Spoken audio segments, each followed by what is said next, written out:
Well, hello there, podcast family, and welcome back to Tea with Lee. If you're new here, hi, my name's Lee. I'm a cruise director for Carnival Cruise Line, but before we get this show on the road, I have to let you know that all views and opinions expressed in this show are mine alone. This podcast is not affiliated to, nor is it representative of the views and opinions of Carnival Cruise Line. This is me, and only me, in the least self-absorbed way anyone can say that. So what is the podcast? Well, it's a discussion-based podcast, primarily with a cruise focus, for that is my platform. That's what I know. It's how I've connected with many of you. But along the road, maybe a few other topics will creep in. Who knows how far this rabbit hole leads? I don't even know. In fact, I don't even have a clue what's going on. There's no script to this show. So I'll stop with the waffle and get on with my plan. Folks, we've got a very exciting episode today because I've managed to rope in a co-host. Yes, I have managed to get myself not only a girlfriend, but she's also agreed to be the co-host of today's episode. So without further ado, say hi, Geraldine. Hello. Now, I've asked you to be today's co-host. Maybe my plan is to have a different co-host on each episode, or perhaps you'll get a full-time job. Who knows? Want to add to my list of many jobs. But now, jobs is a brilliant segue into the focus of today's episode. To tell you a little story, I woke up today, thankfully, and then I had a shower, and I was about to have lunch with my mum. And my phone pinged with a notification saying that John Heald, our brand ambassador, is live on Facebook, as he does. So I watched John's live video today, and there were a few points in his video that really resonated with me, and I felt compelled to make this episode of the podcast episode number 1 of season 2. And I thought, rather than paraphrasing the video's message badly, I thought I'd include it in the episode. So, full disclaimer, John, I'm really sorry if you're upset that I'm using your video, mate. And if it's naughty, let me know, and I will never, ever, ever do it again. But if you are listening, thank you so much for listening to the podcast. I'd never imagined you listening. Anyway, I'll carry on. So, playing John's message, what I'm going to do is play a segment, pause it, and then Geraldine and I will discuss the point raised, and then we'll carry on through his video. So here he is, Carnival Cruise Line's brand ambassador, Mr. John Heald. I didn't get his permission. I did get his permission to read his letter out. John got the permission of the person to read his letter out. I didn't. I hope this isn't naughty. Because I think it's massively poignant and maybe something that some of us haven't had the time to think about. So this comes from one of our very, very, very special live music entertainers. And he's written this. Dear John, when the first lockdown in California started, I tried to adapt. I was streaming stuff, doing live performances, things on Twitch, I don't know what that is, and Instagram Live, like all the other musicians. But it became more and more difficult. I was living on my own, and I've totally lost my mojo. Okay, so first point there, this unnamed musician, I have no idea who this is that's wrote into John, has said during the first lockdown, life was pretty tough, but they were trying to stay as active and creative as possible. And I think many of us within the entertainment department can relate to that, right, G? Absolutely. There was hashtag we will be back, and of course lots of challenges, lots of Instagram challenges, TikTok challenges, and it was almost strangely exciting in a weird way because it was such a novelty. Like nothing like this had ever happened before, certainly not in our lifetimes. But of course we're now in lockdown 3 and the novelty has somewhat worn off. Yeah, I mean, we're in lockdown 3 here in the UK. In America and the other countries around the world, there's been various different different restrictions or no restrictions. I see some people in America living like a fairly normal, if there is such a word, life, but friends in South Africa, for instance, they've banned the sale of alcohol and tobacco and stuff like that. So it's been a very strange situation because the world has been so divided in their approach, and even some countries, what measures have come in. But I'll agree with you that in the first phase, so sort of last year, if we're talking like March 2020 through to even as far as July or September, people were being really creative online and doing online piano bar performances like Rowan does. Yeah. I was doing like quizzes and live shows as well, so I can relate wholeheartedly to what you said about there was a certain excitement about this different platform in which we were entertaining on, being like the virtual stage. Yeah, absolutely. And a lot of free content being put out there because we thought it was going to be a lot more temporary than it's ended up being. So it was okay to offer out so much free stuff. So we're like, well, it's a blip. It's going to pass pretty quick. We'll probably be back at work by summer. But of course, that didn't happen. So it definitely does feel different as time goes on because people can't afford to keep up making free content. At some point, we've got to start earning some money. Yeah, I guess that the hard thing is the other side of that, because I always try to see both sides of the coin, is that it's difficult as somebody who supports creatives as well to be expected to maybe donate on people's online platforms, PayPals and stuff, to watch a show where you've seen the person and you love them dearly, but you're not their employer. That's a really difficult balance to strike, because I'm not discrediting the work that any of these amazing entertainers are doing online, but it's a real strange time. And I mean, you do online dance classes, right? I do them all the time, but in first lockdown, for sure, Instagram was utterly flooded with some of the best choreographers in the world offering classes for free constantly. There was an entire I had a schedule of the classes I was going to go to because I couldn't believe that all of this was happening at no charge. And now those same choreographers are still teaching online, but they have moved to Zoom. You are now paying for dance classes. It's definitely a different approach now than it was 6 months ago or a year ago. Yeah, I think it's so hard to strike that balance because that's their livelihood.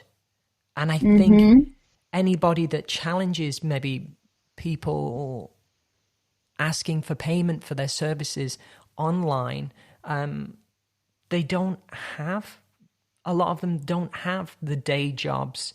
And we'll get into that because that's creeping in now. So let's go back to John and then we'll carry on discussing.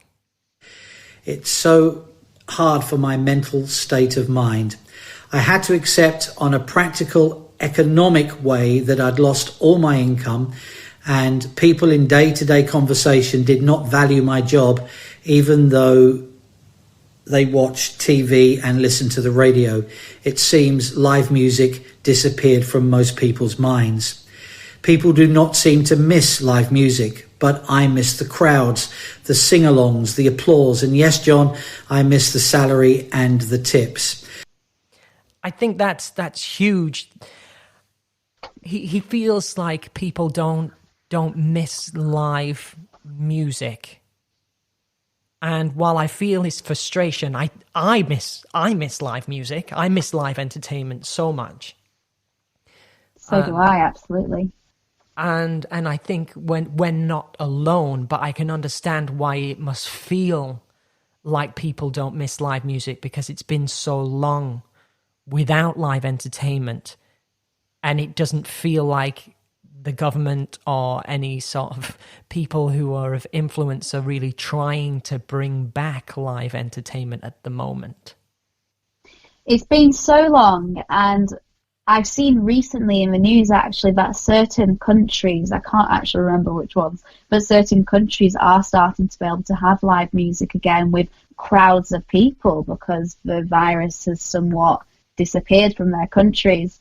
And that must be so heart-wrenching for musicians to see and know that that was their livelihood, and right now it can't be, even though other people get to do that again and they don't.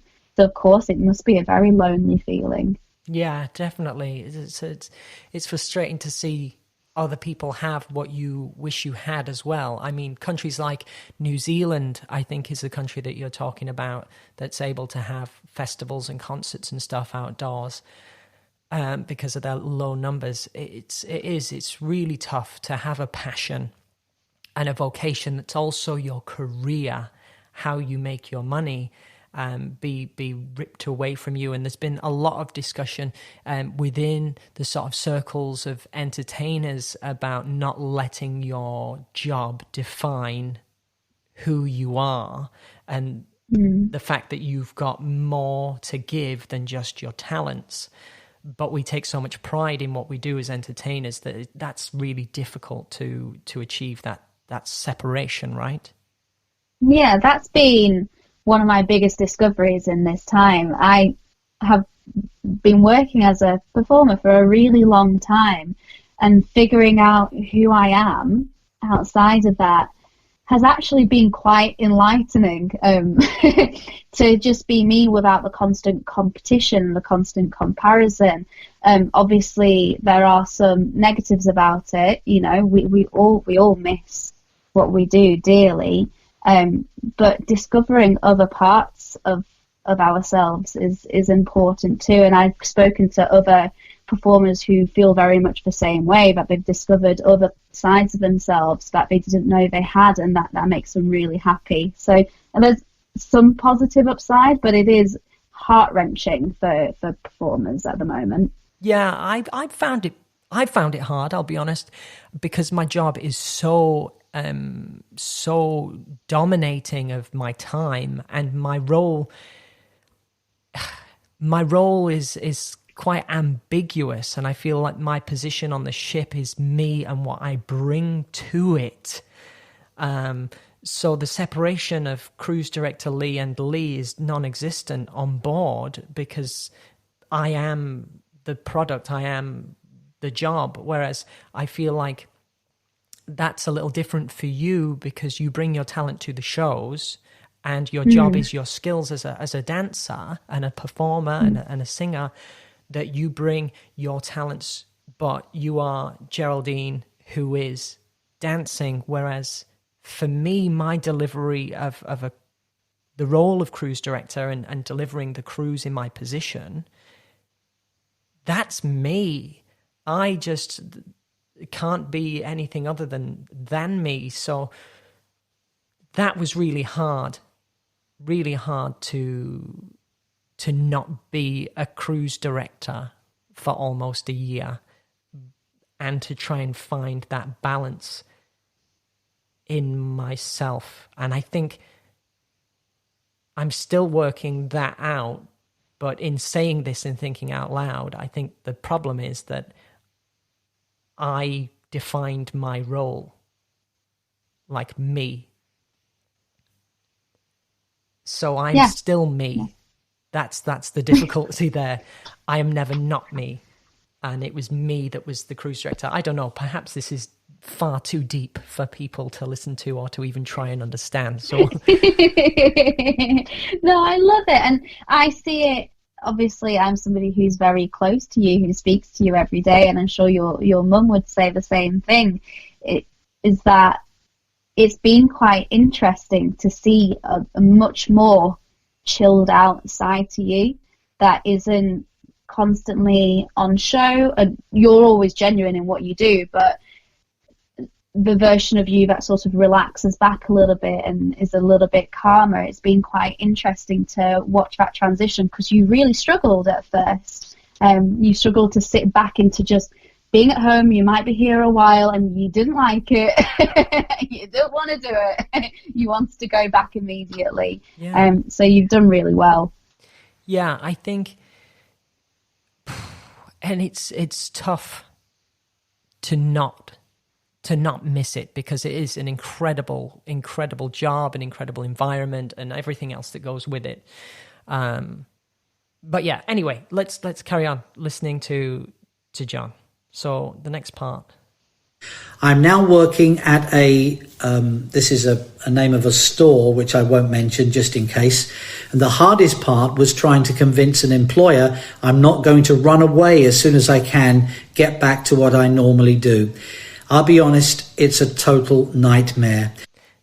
That is huge. And I think it's an experience that so many cruise ship workers are coming up against. I know we've spoke about it well before this video was put out by John today, about that balance of being in the present and working in the here and now, where cruising isn't happening and people are being forced to find like survival jobs, some people would call them.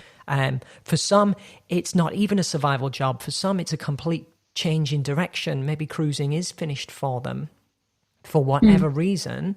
They may have decided to move on, but because their CV or resume reads they work on cruise ships, that they're coming up against these hurdles and barriers that they're struggling to get jobs from. That's such a difficult thing to negotiate, right? Yeah, absolutely. I mean, I've done quite a few interviews as a yoga teacher this year, because that's my sort of my hustle at the moment, is being a yoga teacher and a meditation teacher, and trying to find places to work. Now, yoga teaching is a profession where there is an understanding that, you know, yoga teachers are a bit more flighty, maybe they like to go travelling and that sort of thing. But there's certain bigger studios that I would like to work for that would take issue with me being like, well, I might be here in 3 months, I might not. It would be problematic. Thankfully, the studios I do work for are small businesses, independently owned, who have been very understanding of my situation. And in fact, they ask about it all the time, and they're excited for me for when I do move on to whatever I'm going to be doing next. And I've been really lucky in that sense, but you've got to choose the right employer. Don't go to another huge name brand, because they probably will take issue with it. Yeah. I think it's such a difficult balance to strike, right? Because if you put yourself in the position of the employer rather than the employee, you want longevity out of your decision. If you're going to invest in someone and open a door, you want the person to stay with you for a while, rather than being faced with the time consuming and the expense of recruitment again in what could potentially be a few months. But the other side of that is that nobody knows how long this pause is going to go on for. I totally feel this guy's pain. Like, it echoes my experience, echoes the experience of my friends who worked on the ships as well, of trying to explain to an employer, I'm probably going to be here a while, but I can't tell you how long that's going to be. I'm really sorry. I can't put a time limit on it. I don't know. We don't know anything. It's so unsure. So I really feeling for the guy. Yeah, because, I mean, the reality is, the sobering reality is, just when cruise ships start sailing doesn't mean every employee is going to go back to working on their ship.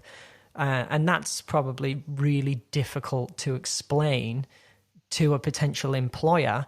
Like, I would love to go back to working on a cruise ship, but realistically, I'm not sure if my phone will ring or when my phone will ring. Can I work for you in the meantime? I will give you 100%.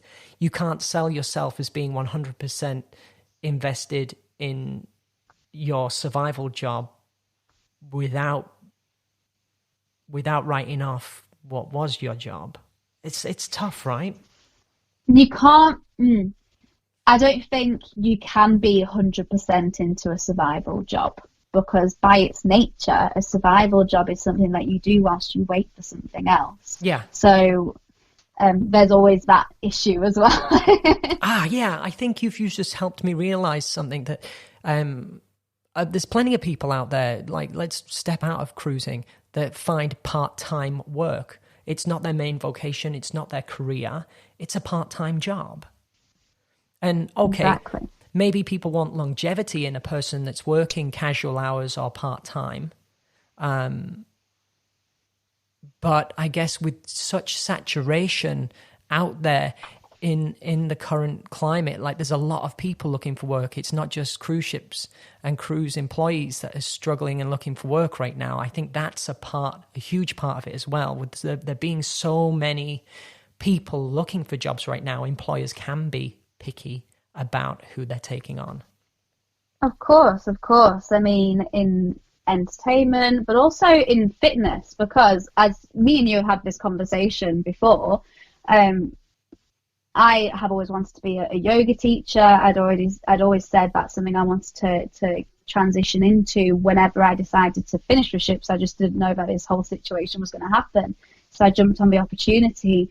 The issue is, so have hundreds of other out of work dancers. They've also gone and got their fitness qualifications. It's a thing that a lot of dancers go and do. So the competition now for those roles in studios, in gyms, is absolutely fierce. Yeah, I see that. I see that. There are two industries that kind of work in parallel, because in order to be a dancer, you've got to be fit, right? So the disciplines work hand in hand.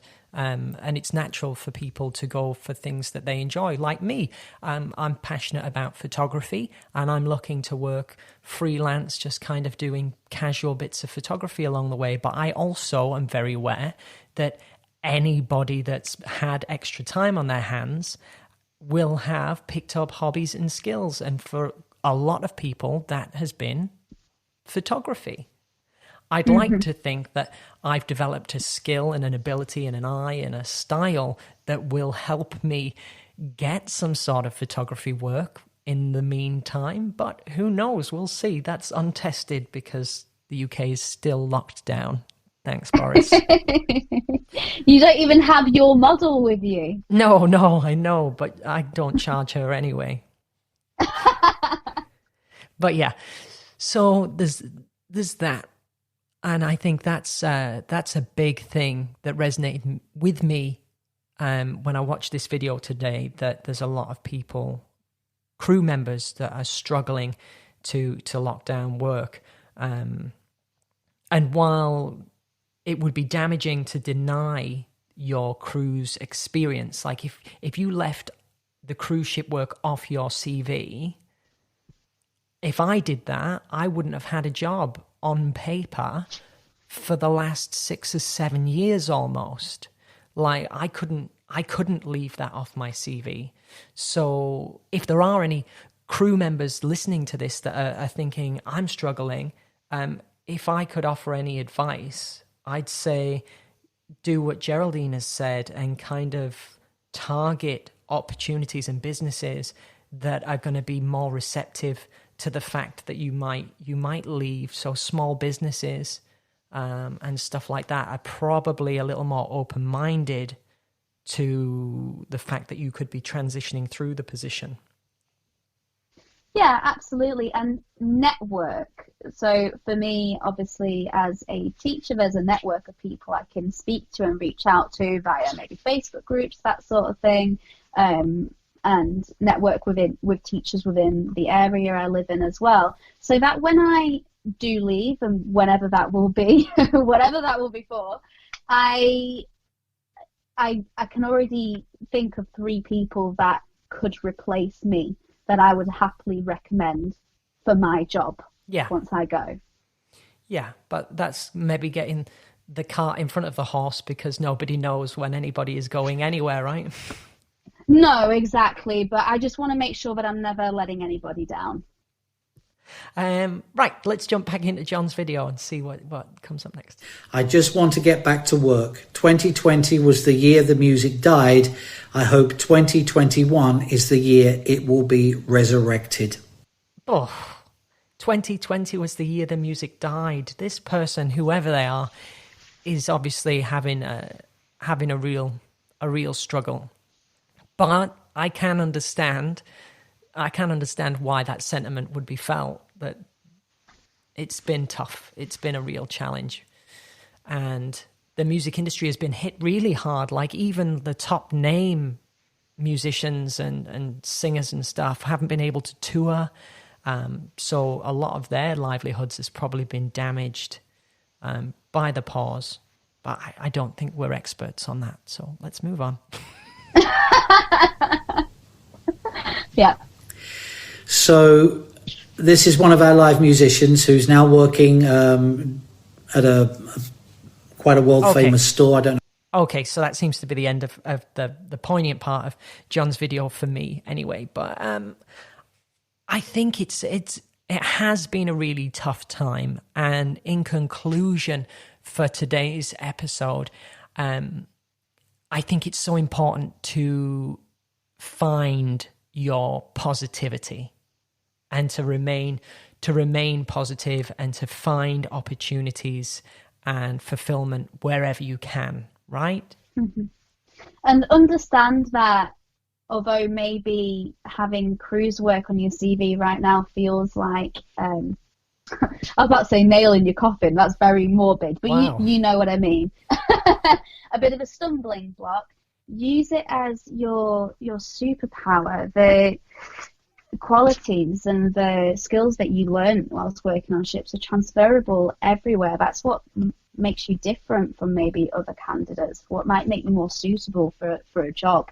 So don't dismiss it, don't feel negative about it. It's actually a really positive thing. Yeah, I think the biggest thing would be to be very, very real with any potential employers about the unknown nature of the current situation, and just reassure them that in the present that you would be committed to performing whatever job it is that you've applied for. But I think there's a bigger subject to discuss about positivity and remaining balanced and staying optimistic. Like, how are you doing that? Because we're both in the same situation of being out of work for nearly a year from our primary roles anyway. So how have you managed to stay upbeat? I have certain daily rituals that I have, as strange as that sounds.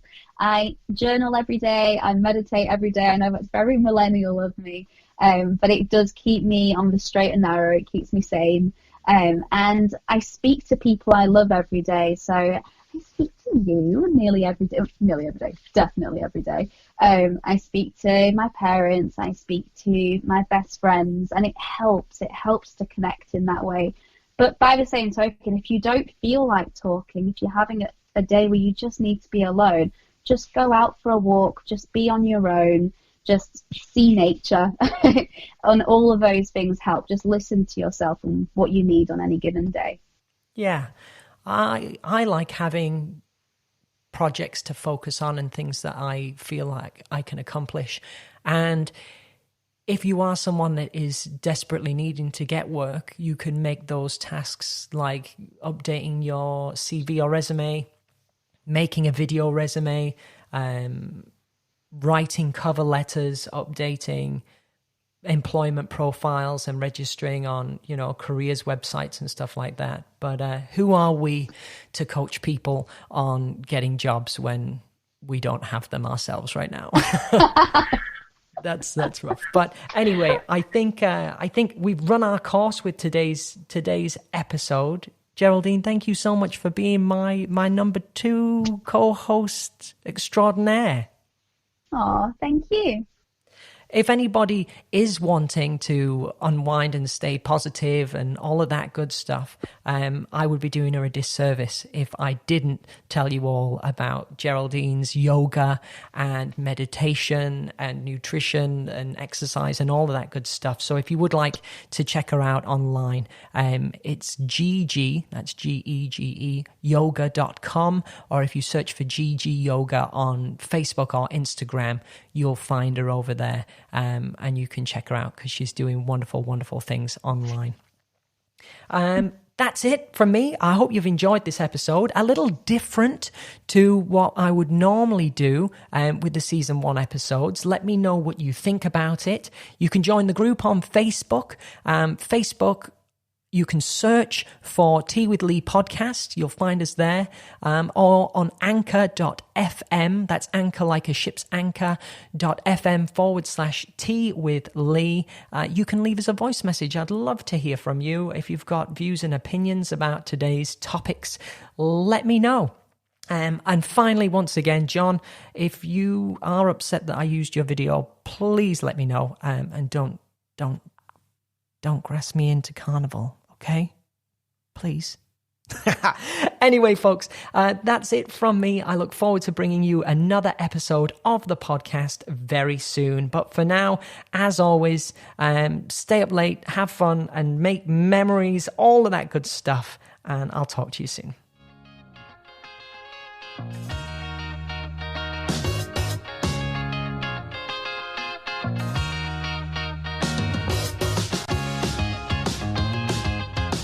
As this episode rounds off, I would like to remind you that there's merchandise available, people. Yes, if you want to grab yourself maybe a t-shirt, a pair of flip-flops, a little clutch bag, a tote bag, a hoodie, or anything to help support me during this interesting time, my merchandise can be found over on shiptees.com. That's ship with a P, not any other letter, because they are quite good. Shiptees.com. They've got a little menu tab and you can find the Lee Your Cruise Director collection over there. Well, that's it from me. Thank you for listening, and I look forward to seeing you all soon, whenever that may be.